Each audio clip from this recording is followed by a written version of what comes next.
चल। नमस्कार, मी योगीराज देशमुख। आपण आज जे उभा आहे प्रभाग क्रमांक 1 उल्हासनगर महानगरपालिकेचे शौचालय, त्या शौचालयाची आज अशी व्यवस्था झाली आहे की तिथं माझी माता महिला भगिनी कोणी पण जाऊ शकत नाही। आणि याला कारणीभूत इथले 4 नगरसेवक आणि इथे विकृत जे नशाधीश पोर आहेत ते आहेत। या दरवाजे आपण बघू शकता, व्यवस्था सर्व दरवाजे तुटलेले आहेत, नळ लाईट काही सुद्धा नाही।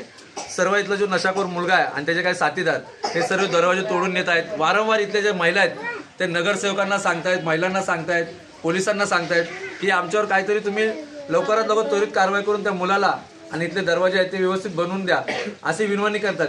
परंतु 4ही नगरसेवक, जे कोण नगरसेवक 4 वेळा निवडून आले, कोण 3 वेळा निवडून आले, कोण 2-2 वेळा निवडून आले, एकही नगरसेवक नगरसेविका या महिलांच्या व्यथेकडे सगळे दुर्लक्षित करत आहे।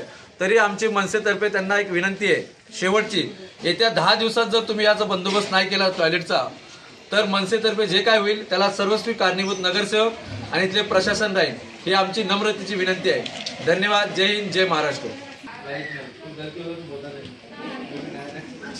मेरे पास अपना लड़का भाई समझ के आते जाओ, कभी अपना ऑफिस नीचे ही है, देखा होगा। हाँ।